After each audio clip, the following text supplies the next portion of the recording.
Cœur sensible, bien sensible, un podcast sur les recherches de provenance en histoire de l'art, imaginé par Manon et Anna, dans lequel on vous présente une série d'enquêtes pour rendre visibles les objets derrière les vitrines, au service d'une relecture plus inclusive de l'histoire des biens culturels.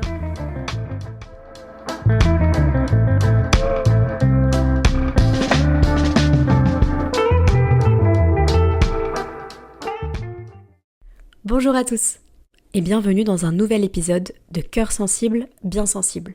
Aujourd'hui, nous avons le plaisir de vous proposer un épisode très spécial pour Manon et pour moi, suite à notre enquête sur la porte du Bataclan peinte par Banksy.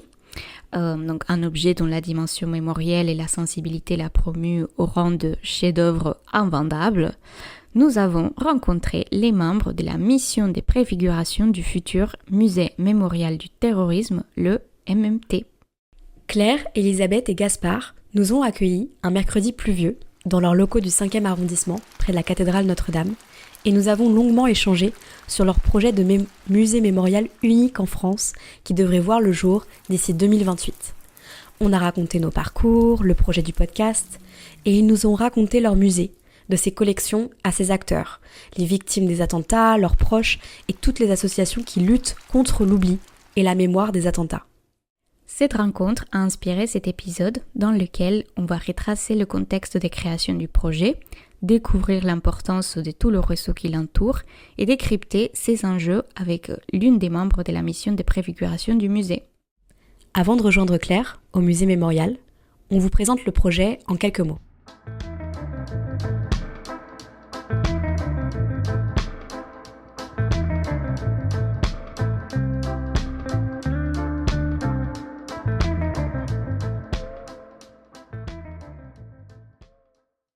Pour préparer nos premiers échanges avec le MMT, Anna et moi, on s'est intéressés au site internet du projet.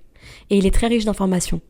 On retrouve une timeline qui indique que la genèse du projet remonte à 2017 et que la création du musée est annoncée officiellement par le président de la République, Emmanuel Macron, le 19 septembre 2018. Une fois la décision prise, il a fallu constituer un groupement d'intérêt public, choisir un lieu et rédiger le PSC, le projet scientifique et culturel. Quand on cherche à connaître mieux l'histoire d'un musée, il est toujours très intéressant de lire son PSC. On vous lit quelques phrases qui nous semblent bien décrire le projet et sa singularité. Le MMT entend en contrecarrer l'idée tenace selon laquelle le musée serait une institution hors de la société ou de son temps, avec une image intimidante auprès d'une partie de la population. Tout en accordant une place prééminente aux victimes, le MMT s'adresse à tous les publics et s'inscrit dans la charte des valeurs promues par les musées de la nouvelle génération. Il est une maison commune fondée sur l'hospitalité et la confiance, un forum culturel permanent, inclusif et collaboratif, et un service culturel de proximité qui s'adapte aux exigences du quotidien en aménageant ses horaires, ses tarifs, ses prestations et ses programmes. En février 2019, le Premier ministre de l'époque, Édouard Philippe, confie à l'historien Henri Rousseau, spécialiste des questions de mémoire et directeur de recherche au CNRS, la mission de préfigurer ce musée mémorial. 2 ans plus tard, le 1er février 2021, la mission de préfiguration du musée mémorial prend officiellement forme en tant que groupement d'intérêt public. Maintenant qu'on a retracé la genèse du projet, place à l'échange avec Claire.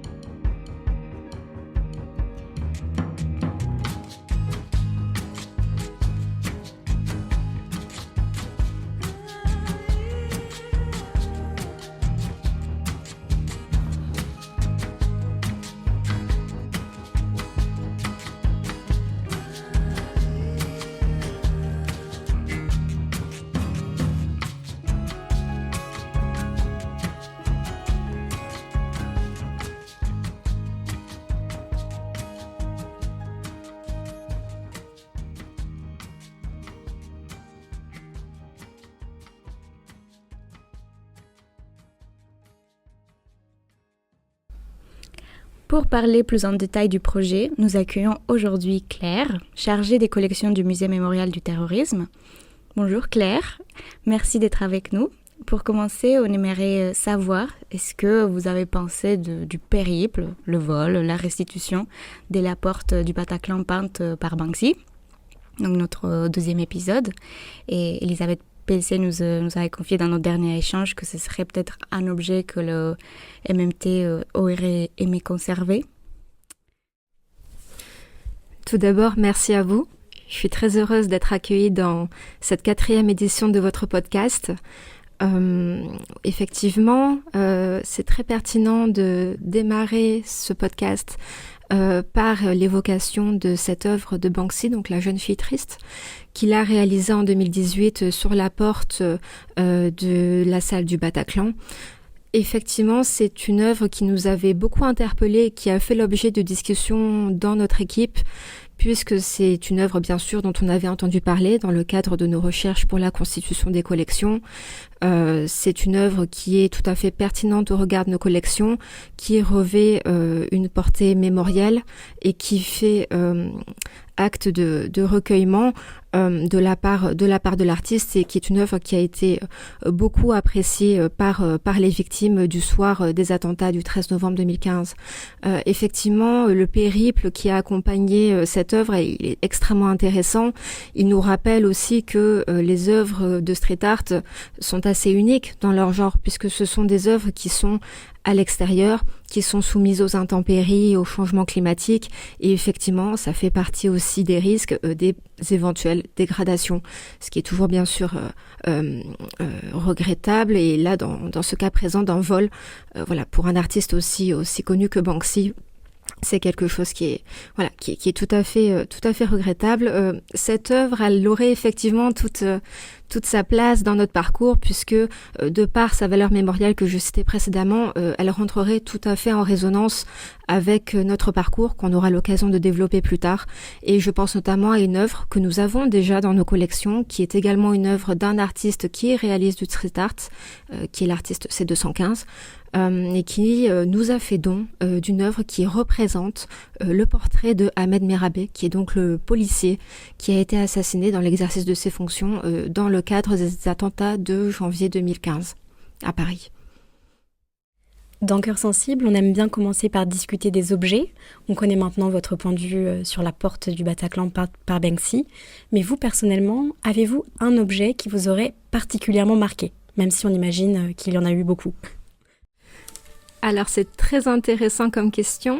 C'est pas évident de répondre, puisque en tant que chargée des collections, je suis amenée à être confrontée à des objets de diverses natures, de diverses typologies, et donc il y a un attachement naturel qui se crée avec ces collections qui ont un caractère unique et véritablement un aspect très sensible, sur lequel je pense également on reviendra. Néanmoins, s'il fallait faire un choix, je pense à un objet que l'on a exposé déjà durant l'une de nos expositions temporaires il y a maintenant plus d'1 an. Je pense à cette ardoise que nous avons récupérée auprès du propriétaire du restaurant La Belle Équipe, donc qui est l'un des lieux qui avait été touché par le soir du 13 novembre 2015. Et c'est une ardoise qui est assez incroyable. C'est un objet qu'on a récupéré avec d'autres éléments de mobilier, 2 chaises et un plateau de table. Et cette ardoise, elle est particulièrement marquante, puisque il est inscrit dessus l'indication les heures heureuses.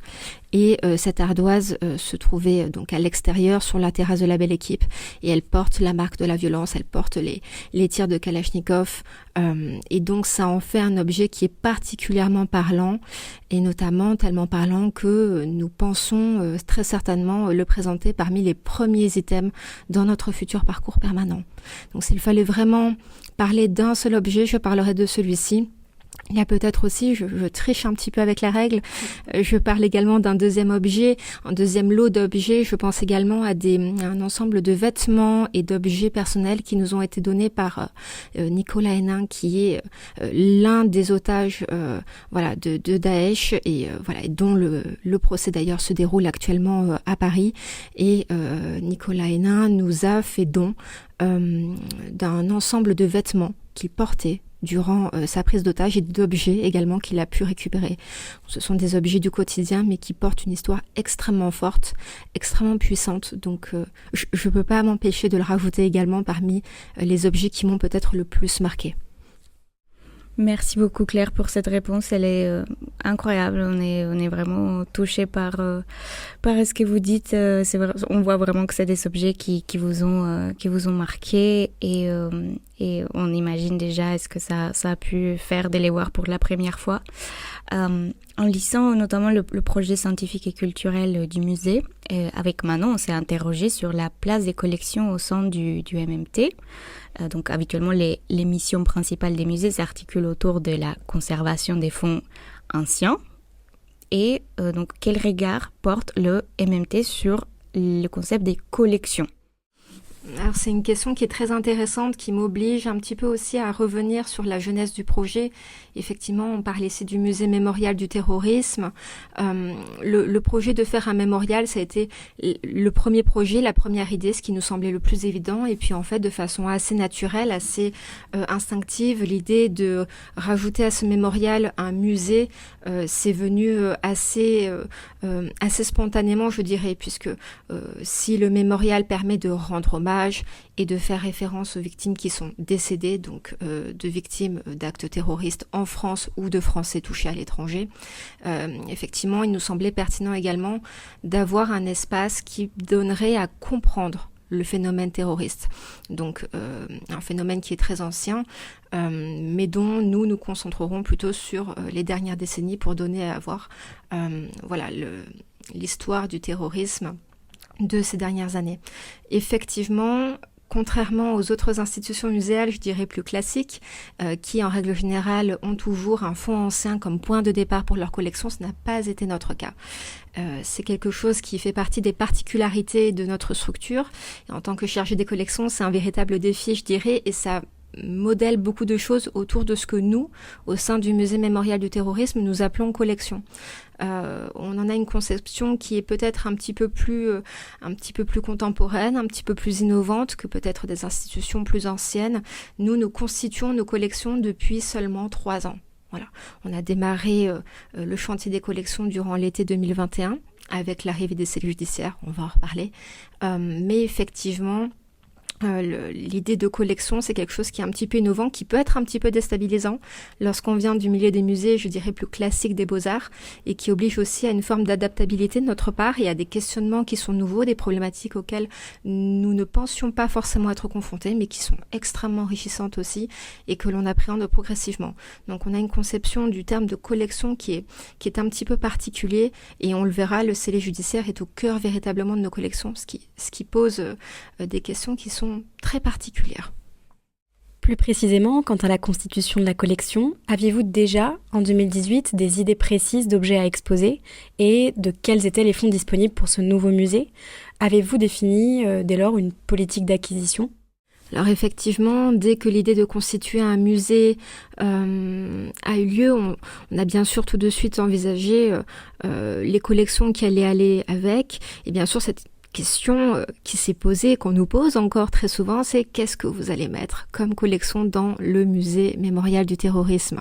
Effectivement, dès 2018, 2019, 2020, il y a eu beaucoup d'interrogations, et je dirais que la question du scellé judiciaire, elle est apparue et nous a semblé à ce moment-là extrêmement pertinente, puisque nous sommes une mission qui sommes rattachés à plusieurs ministères, notamment le ministère de la Justice.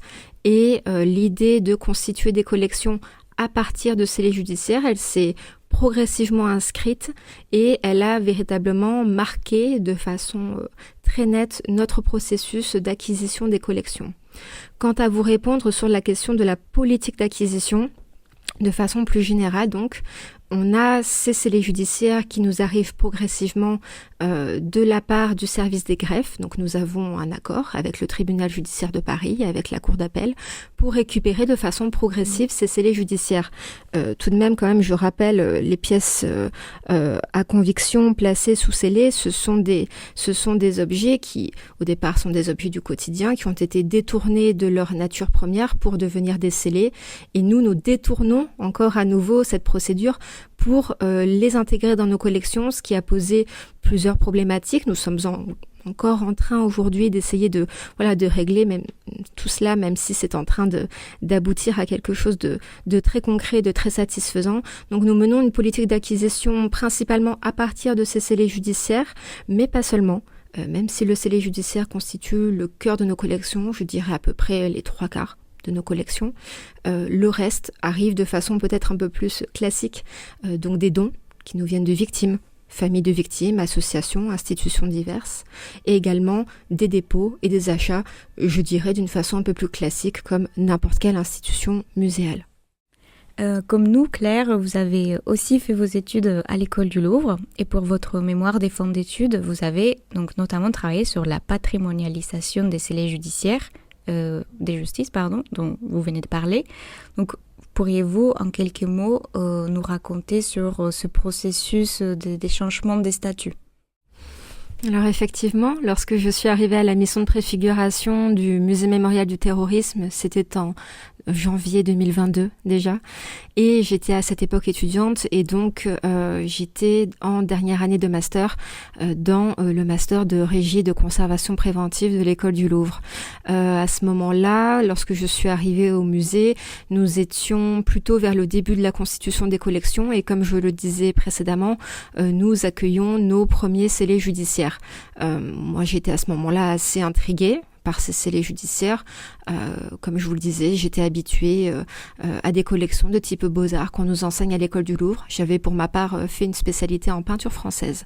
Donc, me retrouver confrontée à une collection de scellés judiciaires, c'était quelque chose qui m'interpellait beaucoup, et de façon assez naturel, je dirais, on a décidé avec la conservatrice d'axer mon mémoire sur la patrimonialisation du scellé judiciaire. C'est-à-dire comment est-ce que cet objet de scellé, comment est-ce que ce bien qui est saisi en fait au cours d'une enquête dans un objectif de manifestation de la vérité, comment est-ce que cet objet peut entrer dans un musée, donc par quel processus juridique, administratif, et comment est-ce qu'on en fait finalement un objet muséal. C'est un process qui est extrêmement novateur, alors qu'on retrouve dans d'autres institutions. Lorsqu'on regarde un petit peu en France, il y a d'autres institutions muséales qui ont récupéré des scellés judiciaires. Ça reste quand même quelque chose à la marge, et en tout cas, il n'y a pas d'institution qui, comme la nôtre, place le scellé judiciaire au cœur de leur collection. Donc c'était quelque chose qui était extrêmement intriguant, qui m'a obligée aussi à me plonger dans des considérations d'ordre juridique. Voilà. Lorsqu'on vient à l'école du Louvre, c'est pas forcément naturel, mais il y a eu un excellent encadrement de mon mémoire avec l'équipe qui a été extrêmement aidante à ce moment-là, et qui m'a permis de mieux comprendre, comment est-ce que cet objet change de statut en devenant scellé, comment est-ce qu'il change à nouveau de statut en devenant un objet d'ordre patrimonial. Donc ça a été quelque chose d'extrêmement intéressant, et je vous renverrai d'ailleurs sur ce sujet aux ouvrages de Jean d'Avalon, qui parle de la patrimonialisation et de toutes les problématiques qui peuvent se poser autour. Donc c'est quelque chose qui est extrêmement intéressant, et comment est-ce que en fait ces scellés font partie de la mémoire collective, et donc dans quelle mesure est-ce que c'est tout à fait pertinent de les retrouver dans des collections muséales, quand bien même ce soit parfois un petit peu perturbant. Il y a véritablement une pertinence à avoir ces scellés judiciaires dans nos collections. C'est une question assez difficile à poser, qu'on préférerait éviter, évidemment. Mais que se passerait-il si un nouvel attentat se produisait, et est-ce que le musée mémorial du terrorisme aurait une ligne de conduite spécifique à tenir ? Est-ce que vous avez déjà établi un cahier des charges de ce qu'il faudrait faire ? C'est une question qui est effectivement pas évidente, qu'on s'est posée, bien entendu, au sein de notre équipe. C'est toute la difficulté d'aborder un sujet contemporain. C'est vraiment quelque chose qui nous oblige à beaucoup réfléchir, à être très attentif aussi sur la façon dont on traite de ce sujet. Il n'y a pas de prise de recul comme on pourrait en avoir si par exemple nous évoquions un événement passé qui ferait par exemple référence, je ne sais pas, aux guerres mondiales où il y aurait déjà quelques années de distanciation. Là, il n'y en a pas. Nous sommes véritablement confrontés à quelque chose de contemporain qui heurte nos sociétés de plein fouet. Et donc, logiquement, lorsqu'on travaille sur ce sujet et lorsqu'on crée un parcours permanent sur cette thématique du terrorisme, on se pose la question, qu'est-ce que on fait si demain il se passe quelque chose ? On ne le souhaite pas, ça fait partie des réflexions néanmoins que nous sommes obligés d'avoir. Dans cette réflexion-là, il est assez vite apparu évident que dans la constitution de notre futur parcours permanent, donc qui s'établira dans l'école de plein air de Suresnes sur un espace de à peu près 850 mètres carrés, il allait falloir qu'on pense un parcours qui soit adaptable dans le discours, qui soit adaptable dans les objets que l'on décide de montrer, mais également dans la muséographie et dans la scénographie. C'est également pour ça que nous avons demandé aux équipes de scénographes qui travaillent avec nous de proposer un mobilier qui soit modulable, adaptable, changeable. Alors, on a bien conscience que l'objectif, ce n'est pas de réagir, je dirais, à brûle-pourpoint. Nous, notre objectif, c'est une expression qu'on aime bien employer, c'est refroidir les sujets brûlants, c'est prendre de la distance, c'est tout l'intérêt de faire un musée, c'est d'offrir un espace de réflexion pour le visiteur. Donc il y a de l'émotion, c'est normal, mais l'idée c'est d'offrir au visiteur une réflexion, un discours scientifique, une prise de distance. C'est la raison pour laquelle, oui, on parlera bien entendu des attentats qui nous toucheront à l'avenir, avec bien sûr quelques mois, peut-être quelques années de distanciation. En plus de ce parcours permanent, il faut quand même l'évoquer. Nous aurons, en plus de ce parcours permanent, plusieurs pavillons qui sont disposés juste à côté du bâtiment principal. Et l'un de ces pavillons, que l'on a nommé d'une façon assez simple le pavillon d'actualité, évoquera les éléments un petit peu plus récents qui se déroulent en lien avec l'histoire du terrorisme. Ça ne sera pas nécessairement lié à un attentat, ça peut être aussi à une loi qui passerait, qui ferait évoluer le statut de victime, à un procès par exemple, j'ai évoqué celui qui se déroule actuellement à Paris.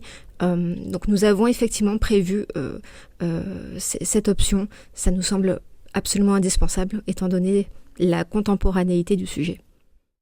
Une question que je m'ai posée particulièrement, c'est comment se déroule la collecte des dons des victimes ? Donc, comment assurer que ces objets parfois très intimes, vous nous avez parlé des vêtements par exemple, trouvent leur place dans un cadre institutionnel, muséal, tout en respectant leur charge émotionnelle et symbolique. Alors effectivement, en plus de la collecte des scellés judiciaires que nous avons mis en place depuis 3 ans, nous avons depuis 2 ans démarré un processus assez important pour nos collections qui consiste en la récupération des dons. Ces dons, ils nous viennent donc de victimes, de proches de victimes, d'institutions diverses et variées et d'associations de victimes. Ça fait partie de la particularité de notre chantier des collections et je dois dire ça fait partie peut-être des moments les plus émouvants que l'on peut vivre en tant que chargé des collections. Ce sont des dons que l'on récupère auprès de personnes qui ont entendu parler de notre projet, qui connaissent notre projet, parfois on les connaît même de façon un peu plus personnelle. En tout cas, c'est une démarche spontanée de leur part. Ce sont des victimes ou des proches de victimes qui viennent vers nous, qui connaissent notre projet, qui ont compris ce qu'on voulait faire pour le futur parcours et qui donc nous présentent des objets qui soit ont appartenu directement aux personnes victimes de terrorisme ou qui font référence aux hommages d'actes terroristes. C'est un moment qui est toujours très émouvant parce que il y a véritablement quelque chose de l'ordre du psychologique dans le fait de nous donner ces objets. Ces objets ils sont aussi particuliers de par leur typologie. Ça peut être des vêtements, ça peut être des objets qui font référence par exemple au métier de la personne disparue, ça peut être une œuvre d'art. Donc il y a véritablement une grande diversité de typologies, mais en tout cas il y a toujours effectivement cette émotion qui accompagne le don. C'est quelque chose qui fait partie de nos collections et qu'on essaie aussi de documenter au mieux, notamment en recueillant le témoignage de ces personnes. Donc voilà, soit un témoignage oral, comme on le fait d'ailleurs actuellement. On a également commencé à mettre en place un système de capsules vidéo pour faire quelque chose de plus visuel qui montrerait le donateur en train d'expliquer l'objet, puis d'expliquer aussi la démarche, on va en parler, mais voilà, qu'est-ce que ça représente pour ce donateur de nous faire don de cet objet. En tout cas, ce sont des moments qui sont toujours extrêmement émouvants et extrêmement marquants. Donc le musée collecte des scellés judiciaires, des dépôts ou des dons des victimes, mais également des dons et des dépôts institutionnels, des services publics. C'est le cas notamment des mémoriaux éphémères qui sont collectés sur les lieux des attentats, souvent par les services municipaux. Ces objets deviennent alors des témoignages précieux de l'émotion collective et de la mémoire des victimes. Comment avez-vous envisagé de les inscrire dans la scénographie du musée ? Alors effectivement, parler des réactions des sociétés face au phénomène terroriste, c'est presque obligatoirement avoir à parler des mémoriaux éphémères. Donc les mémoriaux éphémères, voilà, pour rappel, ce sont les mémoriaux qui sont réalisés spontanément suite à un attentat terroriste, généralement à proximité du lieu où l'attentat a pu avoir lieu, ou également dans d'autres villes de France. En tout cas, il s'agit d'un acte spontané de la part des citoyens pour rendre hommage, pour montrer leur solidarité envers les victimes du terrorisme, mais également pour faire acte de résistance. Ces mémoriaux éphémères, ils sont très intéressants déjà dans ce que ça raconte d'un point de vue sociétal, et effectivement, ils ont fait l'objet d'une collecte de la part des archives municipales. Je pense bien sûr aux archives de Paris, je pense également aux archives de Nice, donc deux villes qui ont été extrêmement touchées par les actes terroristes ces dernières années. Effectivement, on s'est penché dessus. Ce sont des mémoriaux éphémères dont le contenu, donc ça peut être des témoignages, des dessins, des objets parfois aussi, donc qui sont récupérés à cette occasion. Pour nous, c'est important dans notre futur parcours de rendre compte des réactions des sociétés face au terrorisme et de parler de ces mémoriaux éphémères. Pourquoi pas effectivement récupérer certains éléments auprès de ces archives. Ça peut être l'objet de dépôt. Également, nous sommes quand même sur des objets qui sont parfois d'une grande sensibilité en termes de conservation. On parle de documents papier, on parle de choses extrêmement fragiles. Donc ça peut éventuellement, c'est en cours de réflexion, faire l'objet de facsimilés. Ça fait partie également des réflexions que nous pouvons avoir. En tous les cas, ce qui est certain, c'est que ça fera partie du futur parcours permanent. Une section entière leur sera dédiée. La mission de préfiguration a organisé depuis 2018 plusieurs expositions temporaires. Est-ce que vous pourriez nous dire quelques mots des sujets, des objets présentés, puisque vous avez également collaboré avec l'Institut national du patrimoine et l'École du Louvre, avec un petit partenariat qui a donné lieu à une discussion très intéressante. Est-ce qu'on pourrait avoir quelques mots à propos de ça ? Alors en effet, le futur parcours permanent ne devant pas ouvrir ses portes avant plusieurs années, il nous semblait absolument capital de présenter en amont de l'ouverture certains objets au public, déjà pour faire parler du projet, mais également pour, je dirais, tester d'une certaine manière les réactions aussi face à nos collections qui sont aussi uniques. Je dirais qu'il y a peut-être aussi une certaine forme d'habitude de la part de ceux qui travaillent tous les jours dessus. C'est quand même important pour l'équipe de se confronter à la réaction d'un public qui ne connaît pas ces collections. Et donc effectivement, nous avons démarré des expositions temporaires. Alors, la première chose à dire pour ce sujet, c'est d'abord de parler de nos projets pédagogiques qui ont fait l'objet de 3 expositions temporaires. Donc ça a été notre première expérience, la première fois que nous avons montré des objets qui en fait étaient des objets réalisés par les classes de collège et de lycée avec lesquels nous avons travaillé durant un an sur la thématique du terrorisme. Donc c'était des objets réalisés par les plus jeunes, laissés libres dans leur interprétation de ce qu'ils voulaient montrer avec le médium de leur choix. Ça a donné des choses qui étaient systématiquement très émouvantes, parfois avec un aspect plutôt tendre et naïf, parfois avec une vision qui était beaucoup plus brutale, je dirais. Ça a été extrêmement intéressant et extrêmement novateur, je dirais, pour nous, et ça nous a fait nos premières expériences dans la constitution d'expositions ultra-temporaires. Ça, c'est pour la première chose. Ensuite, ce que nous avons progressivement mis en place et ce que nous allons continuer à faire, c'est la mise en place de colloques, de séminaires sur une thématique du terrorisme, sachant que ce colloque s'accompagne systématiquement d'une exposition temporaire. Alors, on a démarré l'expérience l'année dernière au CNAM, donc dans une exposition ultra-temporaire qui n'a duré qu'une seule journée, durant laquelle nous avons exposé en parallèle d'un colloque certains objets de nos collections.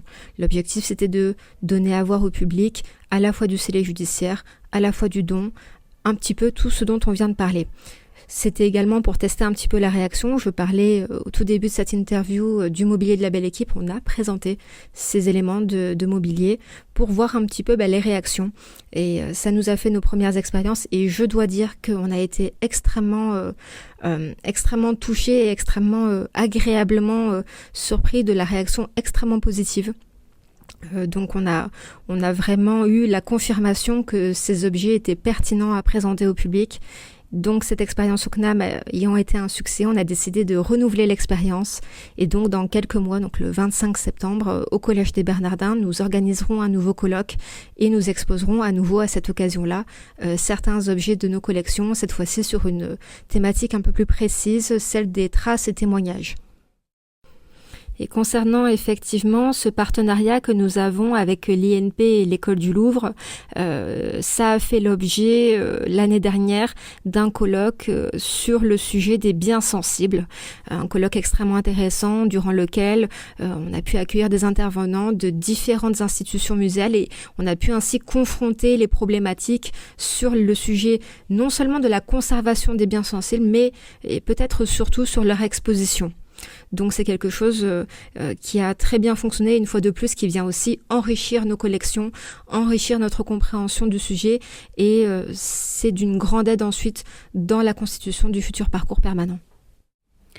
Quand on vous écoute parler, une question qu'on peut se poser, c'est de se demander aujourd'hui où en est le projet et où se trouvent finalement les objets en attendant l'ouverture du musée. Alors le chantier des collections suit son cours, ce sera le cas jusqu'à l'ouverture du musée et même encore après. Nous poursuivons l'arrivée des scellés judiciaires, l'arrivée des dons, l'arrivée des prêts et des premiers dépôts. Nous travaillons à Paris, nous avons donc nos locaux qui sont situés à Paris et donc nous réalisons ce chantier des collections à cet endroit avec un espace de réserve qui nous est attribué. Néanmoins, nous avons également, et ce depuis maintenant 1 an, un espace de réserve situé dans le nord-est de Paris, auprès d'une institution qui est une habituée de la conservation, de la gestion des œuvres d'art. Donc nous stockons la plupart de nos objets dans cet endroit-là qui nous offre toutes les conditions climatiques réunies, mais également une sécurité maximale et effectivement une place dont nous ne disposons pas actuellement dans nos locaux parisiens. Donc on est sur un chantier des collections, je dirais classique, avec un processus habituel et effectivement, et ça on en est très heureux et ça fait partie aussi des arguments pour aussi rassurer nos donateurs, leur montrer aussi qu'on prendra soin des objets qu'ils nous donnent, de leur dire que nous sommes dotés de réserves en bonne et due forme.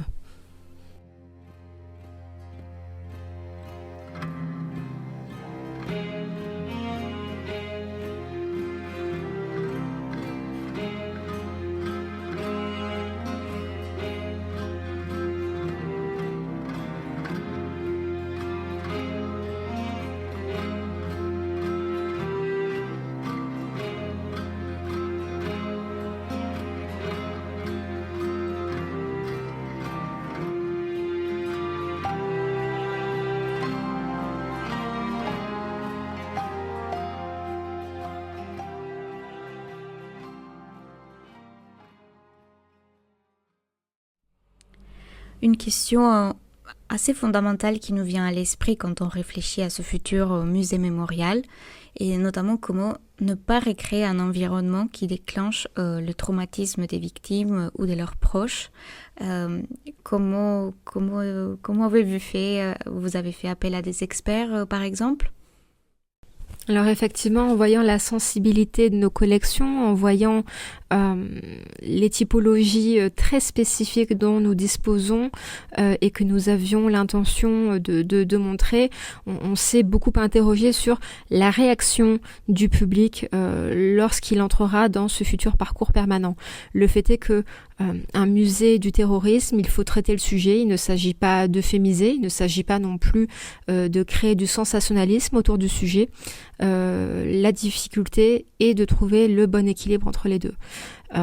Effectivement, ça nous pose question et de là on fait appel aussi à la sensibilité de chacun, ce qui fait que ça crée des discussions extrêmement intéressantes où l'on s'interroge dépendamment de l'attentat, dépendamment de son année de réalisation. Est-ce qu'on est sur un attentat qui est extrêmement récent? Est-ce qu'on est sur un attentat qui est un petit peu plus ancien? Quelle est la typologie d'objet que nous allons présenter? Est-ce que cet objet est marqué par la violence ou non? Est-ce qu'il était, par exemple, un témoin de l'attentat direct ou pas? Tout ça, ça nous pose des questions. En tout cas, ce qui est certain, c'est qu'il y a toujours le risque qui guette, effectivement, vous l'avez dit, de réveiller un traumatisme, de réveiller quelque chose auprès des victimes ou de leurs visiteurs. Et c'est vrai que ça fait partie des questions qui nous interrogent. Alors, on n'a pas réellement encore fait appel à des experts. En revanche, ce que nous allons faire bientôt dans les mois qui viennent, c'est mettre en place des groupes de réflexion que nous allons créer.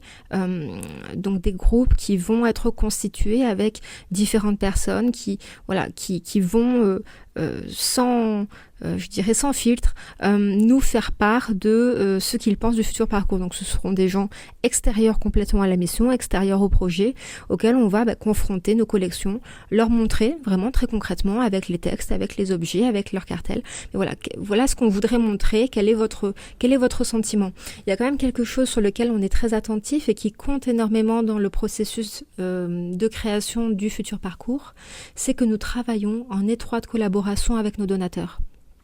Chaque don, je l'ai dit précédemment, s'accompagne d'un témoignage, s'accompagne d'une discussion longue qui souvent nous permet aussi de comprendre, nous, avec plus de justesse, mais que veut dire cet objet? Quelle est sa signification? Quelle est la sensibilité qui lui est rattachée? De toute façon, la question de la sensibilité, c'est une question qui touche énormément de musées aujourd'hui. Et c'est vrai qu'effectivement, de faire attention à ne pas redéclencher quelque chose, ça fait partie de nos craintes, de nos points d'interrogation. Et pour cela, une fois de plus, nous avons des équipes de muséographes et de scénographes qui nous accompagnent et qui ont tout à fait à l'esprit cette problématique. Donc tout cela se jouera non seulement dans la présentation des objets, dans le choix des objets en eux-mêmes, mais également dans la muséographie, dans la scénographie. Qu'est-ce qu'on donnera à voir aux visiteurs de prime abord?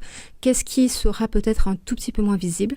Par exemple, tirer un tiroir, allumer une lumière, ce genre de choses, ça va faire partie de la scénographie. Et l'idée, c'est de permettre aux visiteurs de faire son parcours, de comprendre la thématique qui est la nôtre, sans le brusquer, mais tout à la fois en lui proposant aussi des choses. Et l'idée, je l'ai dit au début, c'est de traiter le sujet de bout en bout.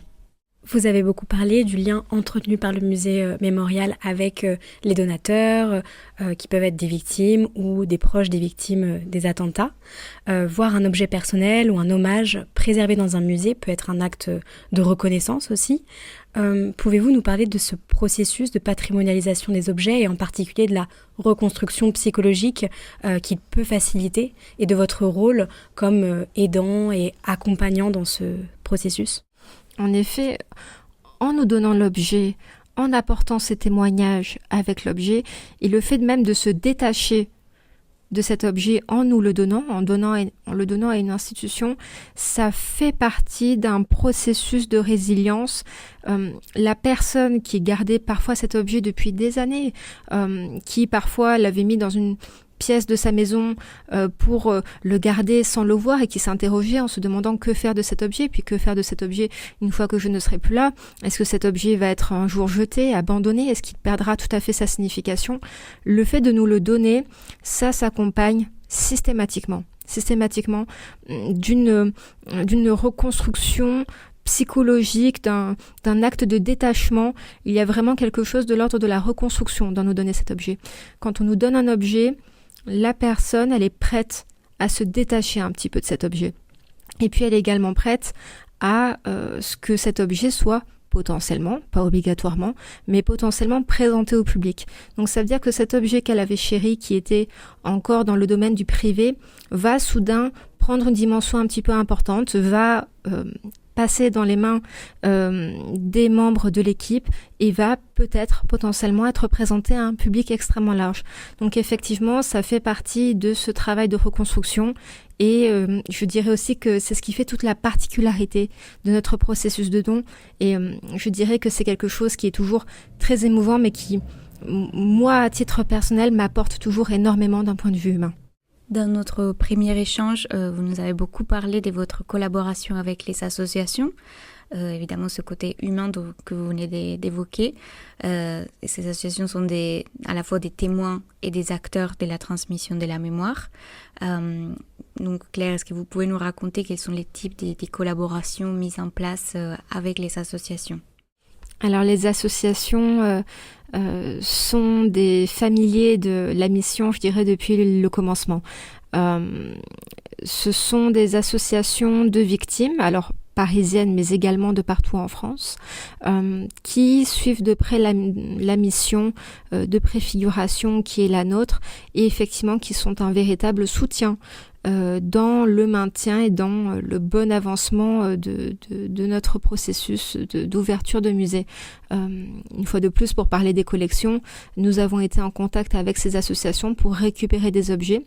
Alors soit parce que c'était des objets qui faisaient référence aux victimes, soit, et c'était peut-être un peu plus souvent le cas, des objets qui faisaient référence à l'aspect mémoriel et également à la reconnaissance des victimes. Ces associations, elles nous accompagnent, nous en connaissons en règle générale les présidents et souvent ce sont également les associations qui nous conseillent, en tout cas avec lesquelles nous dialoguons puisque ce sont nos interlocuteurs privilégiés, ce sont également souvent par eux que nous entrons en contact avec les victimes et avec leurs proches. Donc je dirais que ce sont des partenaires absolument précieux de notre institution. Je pense notamment à la période un petit peu compliquée que nous avons traversée, durant laquelle le projet avait été menacé. Les associations ont montré un soutien qui a été précieux, mais qui en plus de ça, à titre peut-être un peu plus personnel, nous a touchés. Parce que avoir le soutien des associations, c'est nous rappeler la légitimité du projet, c'est nous conforter véritablement dans le fait que ouvrir ce musée mémorial du terrorisme, ça a un sens. Ça a un sens avant tout pour les victimes. Donc je dirais que c'est quelque chose qui est absolument indispensable et nous chérissons cette relation et nous l'entretenons et je sais qu'elle nous apporte énormément au quotidien dans la constitution de notre future institution.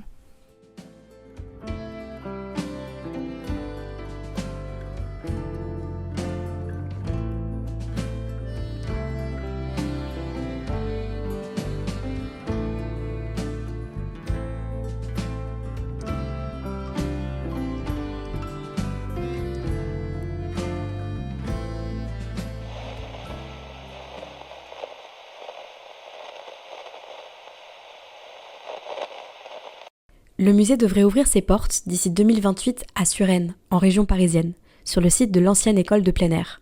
Cette ancienne école municipale privée était destinée aux enfants malades, atteints de maladies comme la tuberculose ou atteints de problèmes respiratoires.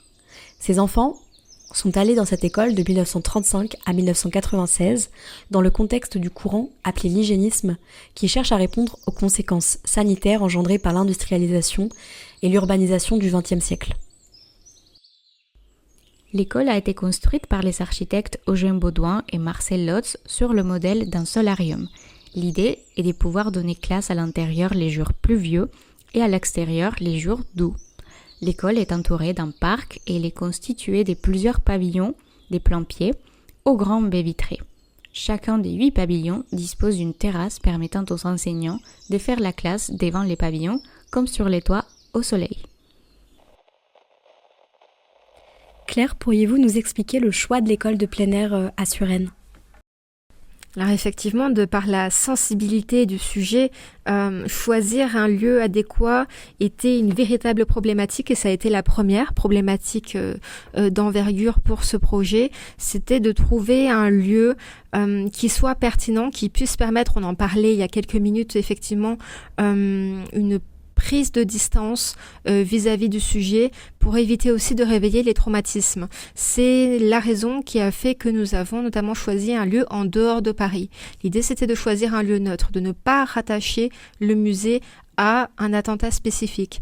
L'objectif, c'est d'ouvrir un musée mémorial à portée nationale. Et donc, on voulait avoir un lieu qui puisse permettre de prendre cette distance.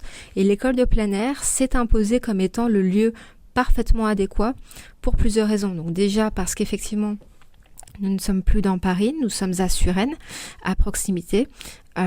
Et effectivement, dans cette école de plein air, pour ceux qui ont eu l'occasion de visiter le lieu, on est sur un lieu extrêmement agréable, donc qui date des années 30, avec un parc extrêmement imposant, un lieu qui est extrêmement relaxant et effectivement une architecture unique des années 30, effectivement, comme vous l'avez décrit, et qui permet effectivement de prendre cette distance et aussi d'offrir un cadre apaisant et avoir de l'espace, puisque l'idée c'est d'avoir l'un de ces pavillons qui entoure l'école de plein air qui servira de mémorial, et effectivement un bâtiment qui soit tout de même assez grand, 850 mètres carrés tout de même, pour le futur parcours permanent. Je n'en ai pas parlé, mais nous aurons bien entendu un parcours d'exposition temporaire d'à peu près 350 mètres carrés. Donc tout cela nécessitait d'avoir de la place et effectivement d'avoir cette école de plein air au milieu d'un parc, de permettre aussi aux visiteurs de pouvoir prendre une respiration, de pouvoir bénéficier de ce parc qui sera visible grâce à une architecture extrêmement moderne qui permettra effectivement de visiter le parcours tout en ayant une vue du parc. Ça a fait que l'école de plein air s'est imposée comme étant un lieu extrêmement pertinent. C'est-à-dire que l'objectif pour nous, c'est que il y ait une triple vocation dans ce lieu. À la fois un lieu de mémoire et de recueillement, ça sera le cas avec le musée, avec le mémorial, excusez-moi. Également le musée d'histoire et de société qui sera développé à travers notre futur parcours, mais également un lieu de recherche, de transmission et d'éducation. Et je pense que pour cela, l'école de plein air de Suresnes est tout à fait pertinente, puisque il y aura ce pavillon octogonal dédié au mémorial, mais il y aura également d'autres pavillons avec des fonctions diverses, non seulement pour retracer l'histoire de ce qu'était l'école de plein air de Suresnes dans les années 30, mais également pour offrir des espaces pédagogiques, des espaces de médiation, des espaces également de recherche, puisque on se destine à pouvoir accueillir des chercheurs et des étudiants qui viendront travailler sur les sujets du terrorisme. Donc ce lieu nous paraît absolument capital et je dois dire que toutes les personnes qui ont l'occasion de venir visiter ressortent généralement conquises par le lieu. On comprend bien, Claire, que d'après vos impressions, c'est un bâtiment très beau. Bon, nous, on le connaît pas encore, mais je suis sûre qu'on le verra à son ouverture. Malheureusement, il est très beau, mais en mauvais état. Donc, à la fin des années 70, des études ont déjà relevé des problèmes d'étanchéité, avec des emplacements des stagnations des eaux des pluies. La ville de Suresnes a estimé les travaux des mises aux normes à plusieurs millions d'euros pour réhabiliter ce lieu classé monument historique, quand même. Donc, dans quelle mesure cela représentait une difficulté, un obstacle pour la mission de préfiguration ? Alors effectivement, le lieu est absolument magnifique, néanmoins, vous l'avez très bien décrit, dans un état de dégradation avancée. Ça constitue effectivement l'une des grandes difficultés pour ce futur musée mémorial. Néanmoins, ça nous semble tout à fait pertinent de réaliser des travaux dans ce lieu d'exception que vous l'avez dit, qui est classé monument historique. Nous, notre objectif, c'est effectivement d'ouvrir ce musée mémorial du terrorisme, mais également de sauvegarder ce patrimoine des années 30. Ça nous semble extrêmement pertinent et donc, pour cela, le musée mémorial du terrorisme, en s'installant dans ce lieu, permettra de le sauver. Donc, ça fait partie effectivement de nos sujets je dirais, de grande importance actuellement, mais au contraire, je dirais, de voir un bâtiment d'une telle envergure qui porte une histoire tellement forte, qui est tellement révélateur de ce que pouvait être l'architecture dans les années 1930, ça nous semble vraiment très important de pouvoir mettre en œuvre les moyens pour pouvoir sauver ce lieu. Je crois que cette dimension pédagogique qui est le cœur de cette école de plein air de Suresnes entre tellement en résonance avec notre propre ambition pédagogique pour ce futur parcours sur le sujet du terrorisme que nous n'envisageons plus aujourd'hui d'ouvrir ce musée ailleurs qu'à l'école de plein air de Suresnes. Donc effectivement, cet état de dégradation nous pose question, mais je dirais ça nous renforce encore dans cet objectif de parvenir à sauver ce lieu d'exception. Le musée traitera de l'histoire du terrorisme depuis les années 1970 jusqu'à nos jours. Pouvez-vous nous parler de la scénographie du futur musée ? L'idée sera-t-elle d'avoir un parcours chronologique ? Comment ces espaces seront-ils pensés pour équilibrer la dimension mémorielle et l'approche historique ? Alors, l'idée que nous avons, c'est de créer un parcours chronothématique, ce qui n'est pas extrêmement original pour une institution muséale, mais ce qui nous semblait être le plus pertinent. Nous allons effectivement, à travers ces 850 mètres carrés d'exposition permanente, retracer l'histoire du terrorisme des années 1970 jusqu'à nos jours. Plus précisément, à partir de l'attentat du drugstore Publicis par le terroriste Carlos, donc en 1974, jusqu'à aujourd'hui, avec peut-être pour les premiers espaces une rétrospective historique qui parlerait du XIXe siècle et qui permettrait ainsi de replacer le visiteur dans le contexte. On a décidé de faire ce parcours chronothématique parce que, après beaucoup de réflexions, c'est ce qui nous semblait être le plus pertinent. On voulait parler du phénomène terroriste, qui est un phénomène qui est très complexe, très difficile à expliquer, de la façon la plus claire qui soit. Et, in fine, il s'est avéré qu'il fallait qu'on aborde le sujet à travers 3 axes. Le premier axe qui soit purement historique et qui permette aussi aux visiteurs d'avoir une chronologie et de se repérer dans le temps et dans l'espace. Également un axe qui traiterait des victimes. J'en ai beaucoup parlé durant ce podcast et vraiment ça fera l'objet d'un axe de réflexion à part entière, c'est-à-dire qu'est-ce qu'être victime d'un point de vue juridique également, comment est-ce qu'on se reconstruit également en tant que victime, tout ce qu'on a pu dire précédemment sur le musée comme acte de résilience et de résistance, ça fait partie de cet axe de réflexion. Et enfin, un troisième et dernier axe sur les réactions des sociétés face au terrorisme.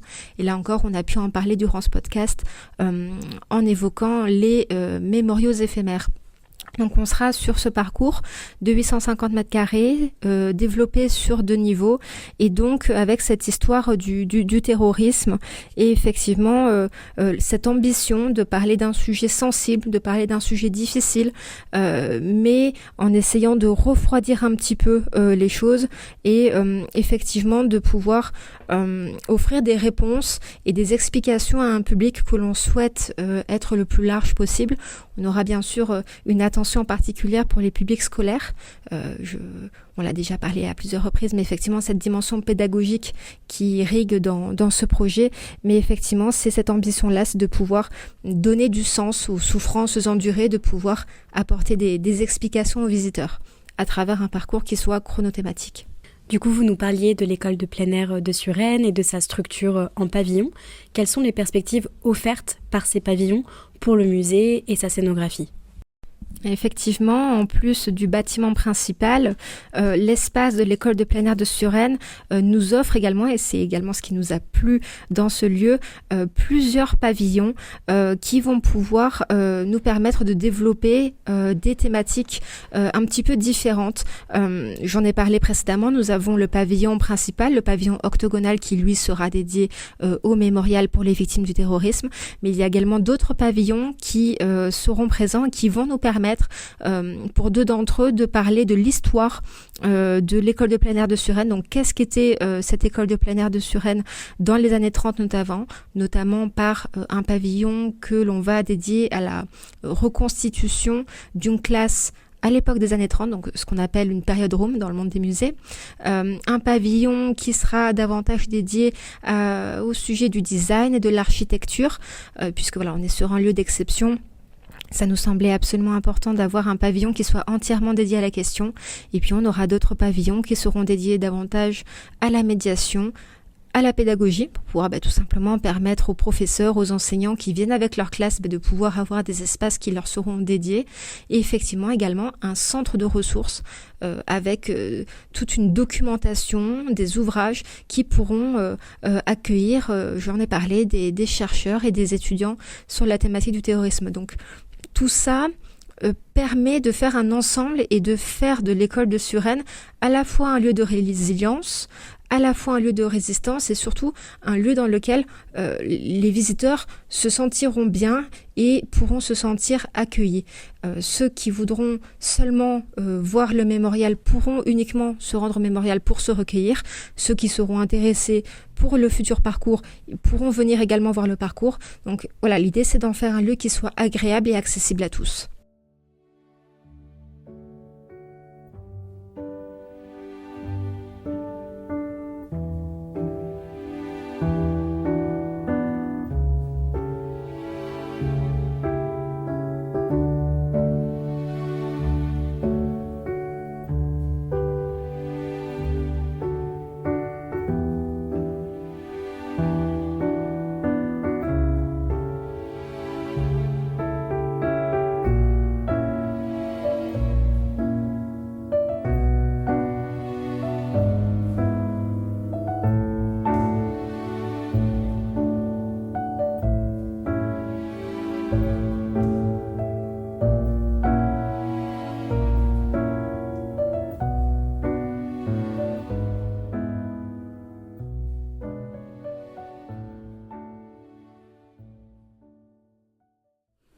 On espère que cet épisode avec Claire sur les collections du futur musée mémorial du terrorisme vous aura plu.